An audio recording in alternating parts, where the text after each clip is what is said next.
परिवार 2 दिन पहले गोवा घूमने के लिए गए थे। गोवा में 2 दिन शॉपिंग, सी में वाटर बाइक चलाकर सस्ती शराब पीकर उन्होंने भरपूर आनंद लिया। फिर निकलने का समय हो गया। उन्होंने अपना बैग पैक किया और गोवा से रायगढ़ वाले घर तक सफर शुरू किया। रात के 3 बज रहे थे। अंधेरे में घूमने वाली काली शक्तियां अब सक्रिय हो गई थी। वे अंधेरे में बैठी थी, वहशी के आने का इंतजार कर रही थी। आसमान में चांद शापित रात के गुजरने का इंतजार कर रहा था, मानो इस खूनी रात में कुछ अशोभनीय होने वाला है। घना जंगल दिखाई दे रहा है। एक सीधा राष्ट्रीय राजमार्ग उस घने जंगल से गुजरता हुआ प्रतीत हो रहा है, जैसे एक बाघ किसी गुफा में बैठकर अपने शिकार के प्रवेश का इंतजार करता है। उसी तरह यह जंगल एक भयानक जानलेवा सन्नाटा फैलाते हुए अपने शिकार के प्रवेश का इंतजार पर था। सड़क के किनारे 1 किलोमीटर दिख रहा था, जिस पर लिखा था रायगढ़ 150 किलोमीटर।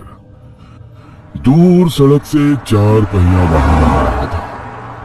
उस गाड़ी में अशोक गुप्ता ड्राइवर की सीट पर बैठे हैं। उनकी पत्नी सविता गुप्ता उनके बगल में बैठी है। पीछे अशोक के पिताजी राजपाल गुप्ता बैठे हैं। उनके बगल में उनका पोता अंडूनाथ बैठा था। पापा, अभी और कितनी देर? बैठे बैठे मेरी पीठ में दर्द हो रहा है। अंडूनाथ ने कहा। अंडू, बस 150 किलोमीटर, फिर हम घर पहुंच जाएंगे। राजपाल काका ने अपने पोते को समझाते हुए कहा। अंडू मन में सोचने लगा, साला बूढ़ा 150 किलोमीटर तो ऐसे बोल रहा है जैसे 150 मीटर जाना है। सठिया गया है साला। ये सोचते हुए अंडूनाथ हंसने लगा। उसे इस तरह अकेले हंसता देख सबने उसे अजीब नजरों से देखा। क्या हुआ अंडू, हंस क्यों रहे हो बेटा? अशोक ने अंडू से पूछा। तभी उसके चेहरे पर उलझन का भाव फैल गया, क्योंकि वो अपने पिता से नहीं कह सकता था कि तेरा बाप पागल हो गया है क्या। लेकिन अंडू को कुछ तो बताना तो पड़ेगा ही, इसलिए उसने कहा, पापा, मैंने सुना है इस सड़क पर एक भूत घूमता है, वो भी छलावा। अंडू ऐसे कहते हुए जोरों से हंसने लगा और उसके साथ अशोक भी हंसने लगा। पर सविता भाभी और उनके ससुर चुप थे। उनके चेहरे पे एक भयानक डर की दास्तां छपी थी। अंडू चुप रे गधे, कब कहाँ क्या कहना है तुझे पता है? सविता भाभी ने अंडू को लताड़ा। वैसे वो चुप हो गया, पर अशोक ने उसका पक्ष लिया। सविता, अब अंडू को कुछ मत कहो, उसने कुछ गलत नहीं कहा। असल में ऐसा कुछ होता ही नहीं है। ये सब झूठ है, अशोक ने गाड़ी चलाते हुए कहा। तभी अशोक के पिताजी ने चेहरे पर डर के भाव के साथ बहुत ही भारी आवाज में कहा, नहीं अशोक, चकवा झूठ नहीं है, चकवा सच है। मैंने अखबार में खबर देखी है। दद्दू, ये अखबार वाले झूठ छापते हैं। आपको अब अखबार पढ़ना बंद कर देना चाहिए। अंडूनाथ ने फिर मजाक में कहा। वहीं राजपाल काका ने अंडू की ओर बड़ी बड़ी आंखों और चेहरे पर रहस्यमयी भाव के साथ देखा और कहा, अंडू, इस रोड पर 2 किलोमीटर दूर एक शॉर्टकट रोड है जो कम समय में रायगढ़ पहुंचा देगी। सुना है उस रोड पर भूतों की दुर्गंध आती है।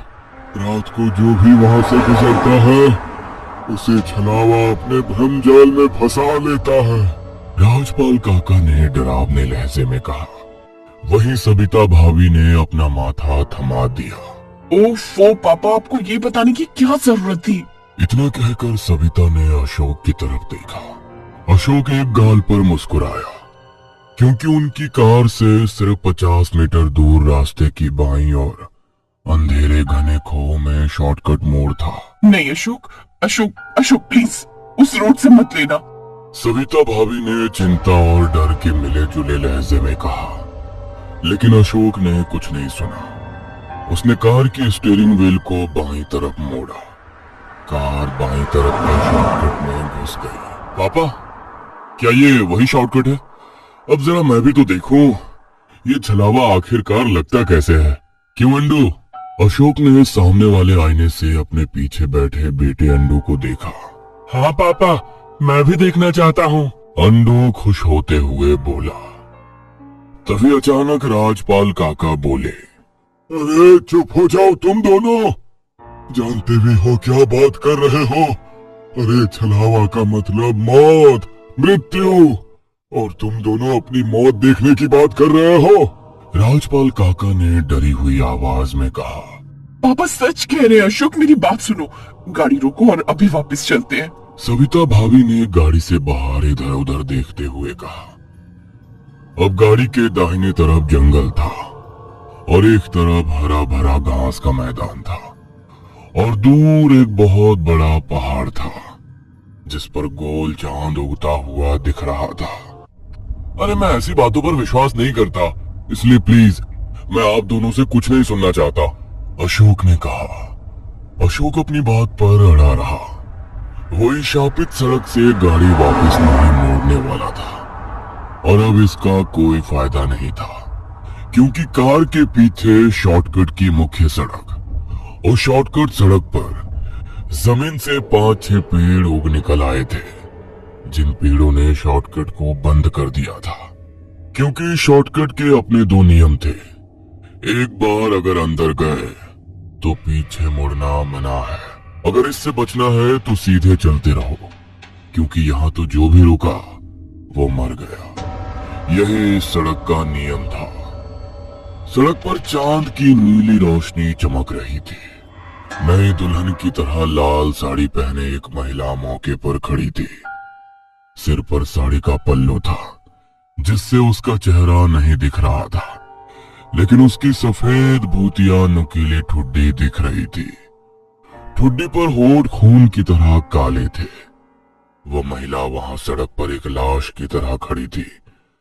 उसके पीछे से कार की 2 हेडलाइट की रोशनी दिखाई देने लगी। जैसे ही हेडलाइट्स उस पर पड़ी वो हिलने लगी और वो धीरे धीरे एक लाश की तरह आगे चलने लगी, लेकिन एक अविश्वसनीय थी। चक्कर में डाल रही ये कि हेडलाइट्स की रोशनी में महिला का छाया सड़क पर नहीं फैली थी। अशोक की कार पीछे से लाल रोशनी दिखाते हुए आगे बढ़ी। अशोक, क्या तुमने उस महिला को देखा? वो ऐसी सुनसान सड़क पर अकेली चल रही है। सविता भाभी ने डरते हुए कहा। अरे सभी, डरने की क्या बात है, वो यहीं कहीं रहती होगी, अशोक ने समझाते हुए कहा। राजपाल काका कुछ सोच रहे थे। उन्हें उस महिला में कुछ गड़बड़ लग रही थी। तभी दिमाग पर जोर डालने से उन्हें याद आया कि उस महिला की कोई काली छाया नहीं थी।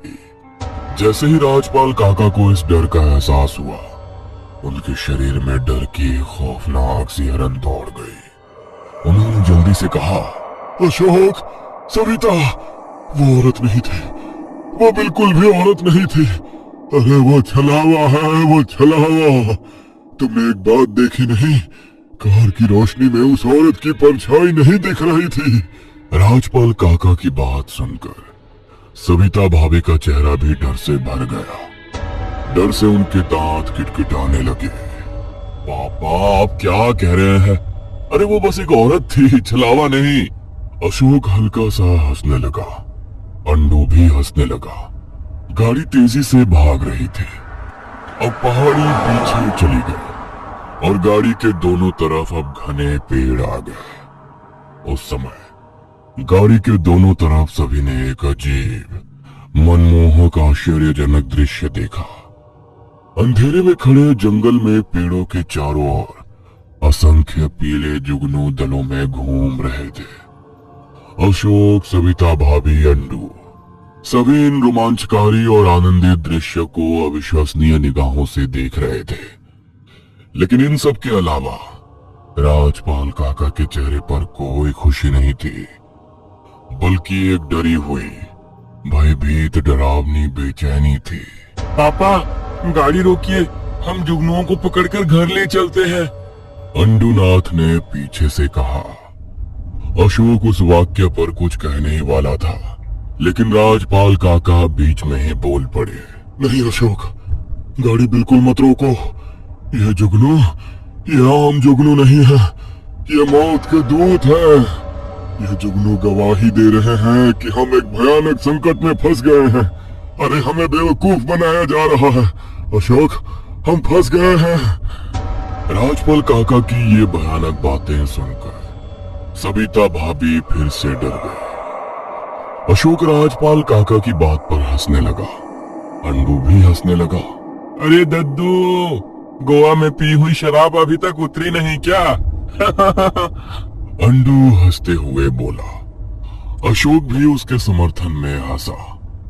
अशोक अंडू दोनों को अभी तक एहसास नहीं हुआ था कि उन्हें छलावा लग गया है। वे दोनों अभी भी इस बात से अनजान थे। थोड़ी देर बाद गाड़ी जंगल की सीमा पार कर गई और मलरान फिर शुरू हो गया।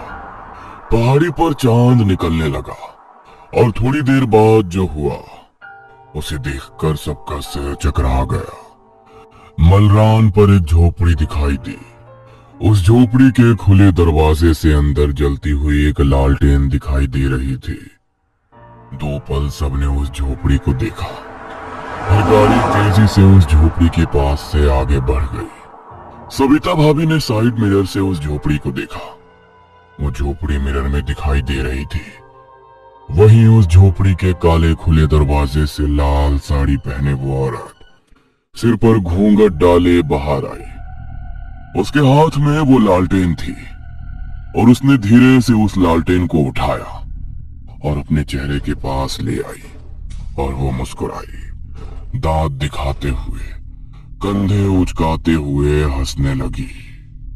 अशोक, उस औरत को देखो, वो उस झोपड़ी से बाहर आई है। अशोक ने सामने लगे आईने में पीछे देखा तो अंडू और राजपाल काका दोनों ने सिर घुमाकर पीछे देखा। ऐसे ही सबने उस लाल साड़ी पहनी औरत को हाथ में लालटेन लिए झोपड़ी के पास से गुजरते हुए सड़क पर आते देखा, जैसे वो इन चारों की गाड़ी का पीछा कर रही हो। ये कैसे हो सकता है सविता? ये औरत नहीं है। वो हमसे पहले अपनी झोपड़ी तक कैसे पहुंचेगी? क्योंकि हम गाड़ी में बैठे हैं और वो पैदल चल रही थी।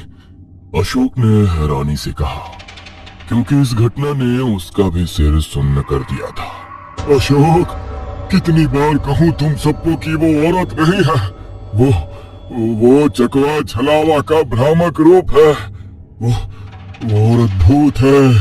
वो चकवा है जो हमारी जान लेने के लिए हमारे पीछे आया है।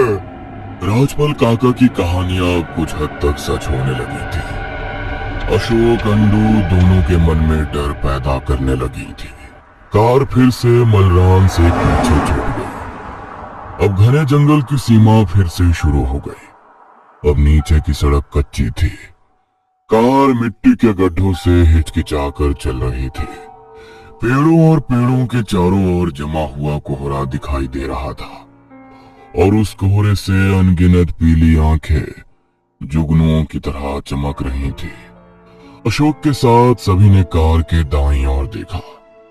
अब न केवल जंगल में बस जुगनू चमक रहे थे, बल्कि कोहरे में लाल साड़ी घूंघट में एक महिला दिखाई दे रही थी, जिसके हाथ में लालटेन थी। लेकिन उस लालटेन में आग नहीं थी, बल्कि जुगनू घूम रहे थे। उस औरत को देखकर सब डर गए। गाड़ी उस औरत को पीछे छोड़कर आगे बढ़ गई और फिर थोड़ी देर बाद इस बार बाईं तरफ इस बार वही औरत हाथ में लालटेन लिए कोहरे में खड़ी दिखी। इस बार उसके हाथ में पकड़े लालटेन में आग थी। कार फिर उस औरत से दूर चली गई। थोड़ी देर बाद फिर वही दृश्य, वही औरत, मानो पूरा जंगल उस आत्मा की स्पिरिट से भरा हुआ। कदम दर कदम वो औरत दिखाई देने लगी। कार में बैठे सभी लोगों के सिर सुन्न हो गए थे। उनके रक्त की धमनियों में भय घुल गया था। अशोक को अब अपनी ही हिम्मत पर गुस्सा आ रहा था। अनावश्यक भय उसके सहित सभी लोग भूत प्रेतों के जाल में फंस गए थे। हे माँ माता जी, हे राम, क्या हो रहा है हमारे साथ? ये औरत हमें बार बार क्यों दिख रही है? सविता भाभी ने डरते हुए अपने दोनों हाथ कानों पर रखते हुए कहा। उन्हें कुछ समझ में नहीं आ रहा था क्या हो रहा है। सविता, हम फंस गए हैं, भूल भुलैया में फंस गए हैं। यह सब छलावे के भूल भुलैया का खेल है। अब वो हमें बाहर नहीं निकलने देगा। पीछे की सीट पर बैठे राजपाल काका ने उदास और हताश स्वर में कहा। ये शब्द सुनकर अंडू और सविता दोनों मौत के डर से जम गए। उनके चेहरे डर से सफेद पड़ गए। तभी अशोक ने ब्रेक लगाकर कार रोक दी। कार रुकी हुई देखकर सबने एक साथ अशोक की तरफ देखा, पर अशोक डर के मारे जम गया था और सामने देख रहा था। उसके सामने का नजारा इतना डरावना था कि उसकी आंखें मुंह खुला का खुला रह गया था। डर के मारे माथे से पसीना बह रहा था, पूरा शरीर कांप रहा था और थरथरा रहा था। उसे इतना डरा हुआ देखकर सबने एक साथ आगे देखा और सामने का नजारा देखकर सब घबरा गए।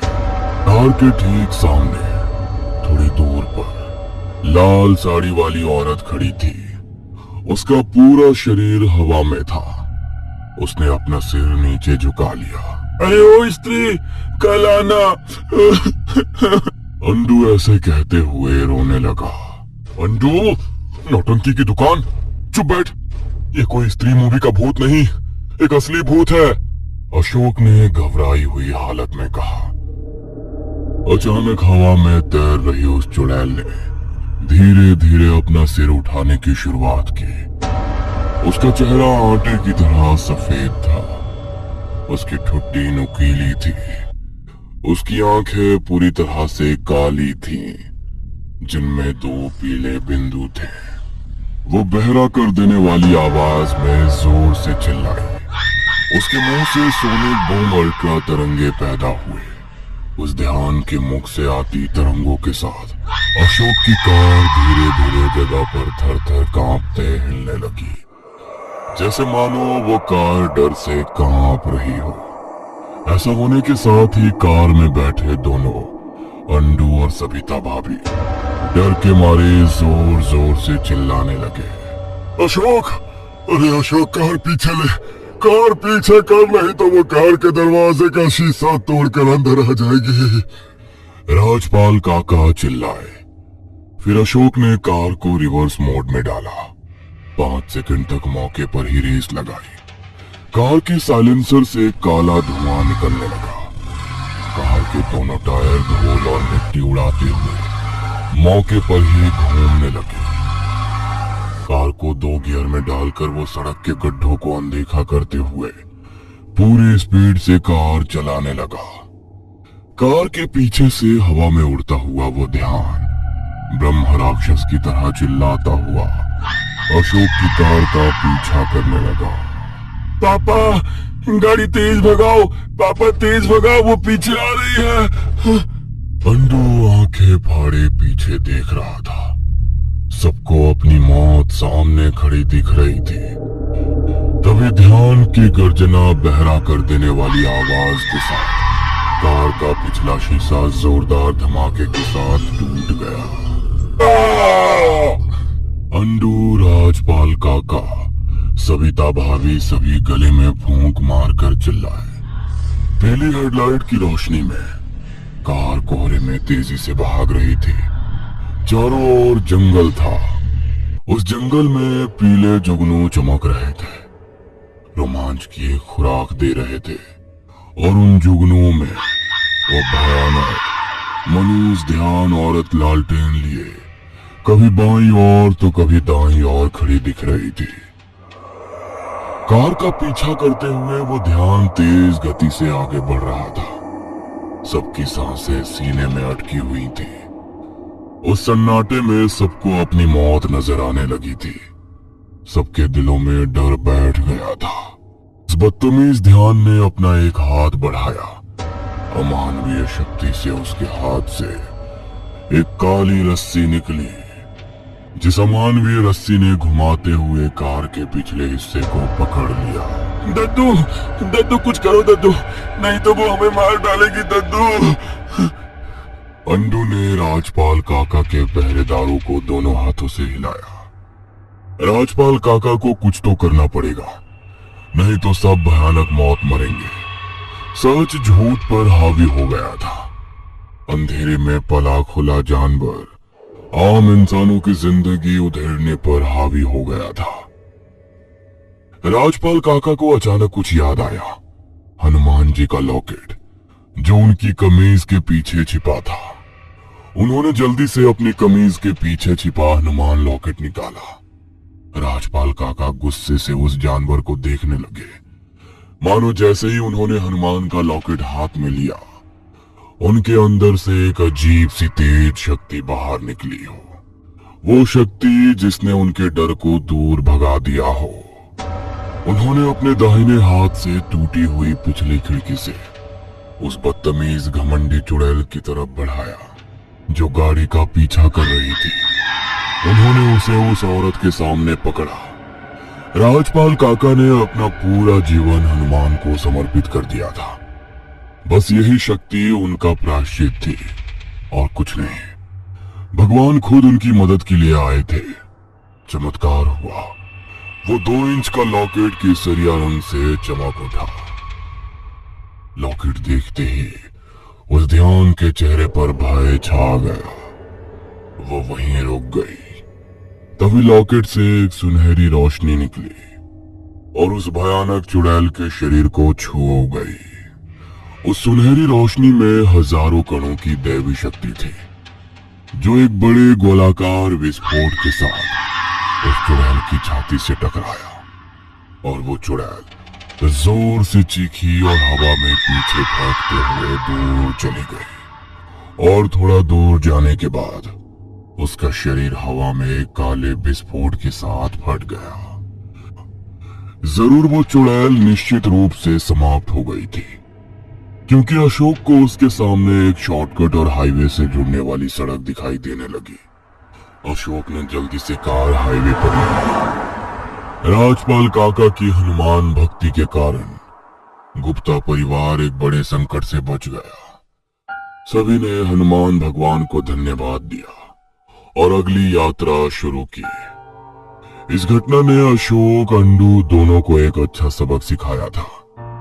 वे अब फिर कभी जिंदगी में कभी शॉर्टकट नहीं लेने वाले थे, क्योंकि शॉर्टकट तो मौत का टिकट होता है ना।